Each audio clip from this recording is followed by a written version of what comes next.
Nagbabalik muli ang Letters and Yes. Music. Mga ka-sound trip, sa pagkakataong ito ay makakwentuhan naman natin isang singer-songwriter. Sabay-sabay nating i-welcome sa ating programa si Minimal Days. Hi, Minimal Hello, everyone. Days! Hello po everyone. Yun, Thank you for having me. Yun, actually talaga namang na-curious kami. Pero kakamustahin ka muna namin. Kamusta naman si Minimal Days? This past few days, parang naging busy day kasi yun. Kasi, yun nga po, na-juggle ko yung music career ko and yung school ko. And parang, hindi naman siya struggle, pero, parang hindi rin kasi sang-ayon sa akin yung panahon. And parang nag-catch ako ng colds. And I'm okay naman, and I hope you guys stay dry. Yun. And healthy.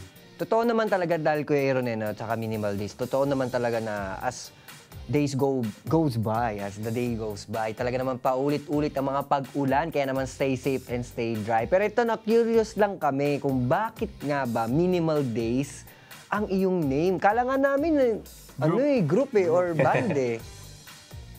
Yeah, Minimal Days are those days po kasi na taking one day at a time. Kasi lahat po tayo ay may goal and na-achieve po natin yun. Pero hindi po natin kailangan na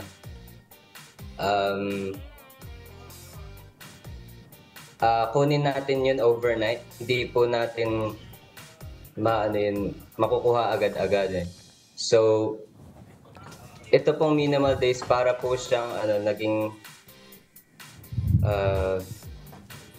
alam mo yun, parang advice din sa sarili ko, parang note na rin sa sarili ko na it's okay to take one day at a time. So, ito. Yes, Minimal tama Days. naman talaga yun. Yun Napakagandang mensahe nyo. Kaya pala Minimal Days. And thank you kasi na-remind tayo doon na we have big dreams in life, pero syempre we have to take little steps in order for us to achieve that big dream.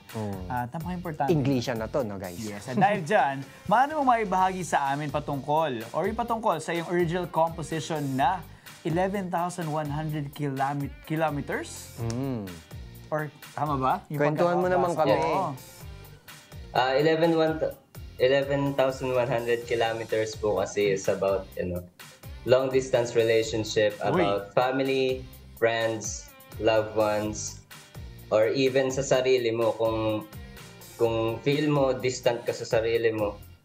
So yun, parang 11,100 kilometers is a assurance and comfort for everyone who are in this kind of situation. So yun po. Yun, at mapapakinggan din natin yan. Pero Minimal Days, as far as we know, ikaw ay, gaya nga ng kwento mo kanina, nag-aaral ka, tapos parang nag-juggle na yung schedule mo between studies and ito, pinasok mo na music career. Ano nga ba ang naging inspirasyon mo at pumasok ka sa industriya ng entertainment, lalo na ang music at syempre ang pagiging singer-songwriter? I have this dream po kasi na gusto kong kumonekta sa mga tao. And parang naging quotation ko na rin sa sarili ko na parang yun nga po, parang through music I speak. So yun, parang naging inspiration yun sa akin na to connect and parang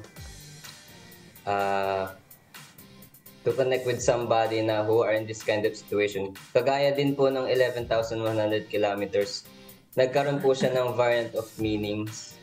And dun po patunay na naging successful po yung to connect with somebody. And para pong naging purpose ko na rin po yung connect to people who are in this kind of situation or yung feelings na nararamdaman ko ay nararamdaman din po ng iba. Feeling So, ko yun po yung ano naging inspiration ko. Yeah, thank you so much. Feeling ko may connection yung 11,100 kilometers kay Minimal Days eh. Baka naman may connection yan in terms of baka naman meron kang... For the hugot. For the hugot. May hugot ka ba dun sa awitin na 11,100? Mula sa'yo, sino ba yung taga 11,100 kilometers? Meron ba? Wala naman. Talagang wala. Actually, madami yung naging inspiration nitong song na to eh. Pero isa sa mga inspiration ko kasi is yung tita ko. And she's also my godmother po kasi. When she was moving to Canada, specifically Canada, naging struggle po sa kanya yun. Kasi yun nga po, meron din tayong tinatawag na culture shock and malayo po tayo or malayo kami sa isa't isa. And naging struggle po sa kanya yun.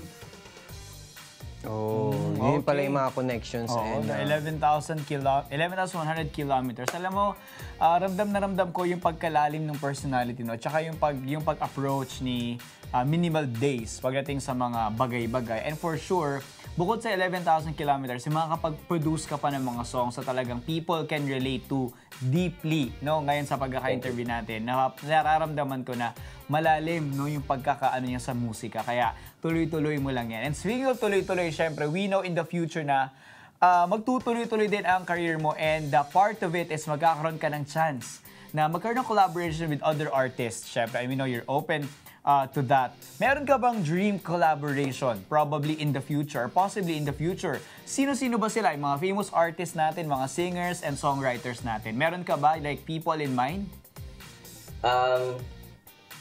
Siguro po tayong lahat ay we have to start somewhere, and parang gusto ko po makipag-collaborate sa mga co-artists ko sa Wild Dream Records. And kagaya po ni Matt Wilson, Pecado, and our very own Miss Marian Honor. Siya po yung owner or music head po ng Wild Dream Records. And I also wanted to collaborate po with Nicole Abuda kasi I found her music interesting. Parang nagkakaroon po kami ng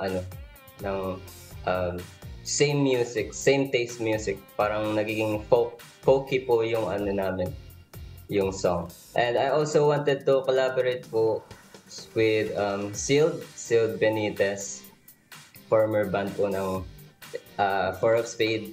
Also Clara Benin. And also, sino ba to? Si Unique Salonga and Rico Blanco. So, yun, mga magaganda at mga magagaling nating mga artists here in the Philippines. At for sure, ang Wild Dreams Record ay talaga namang makakapag-produce pa ng maraming mga songs.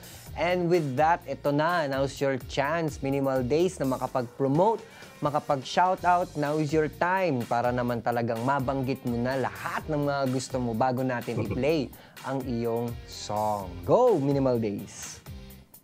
Hello po everyone, this is Minimal Days, and follow nyo po ako sa aking socials at It's Minimal Days. Meron po akong Instagram, Facebook, TikTok at Spotify. Also, stream nyo po yung aking very first single called 11,100 Kilometers. It's for a long-distance relationship about family, friends, and loved ones na hoping na magsama po ulit and giving you assurance and comfort to everyone. And also, follow nyo na rin po yung Wild Dream Records.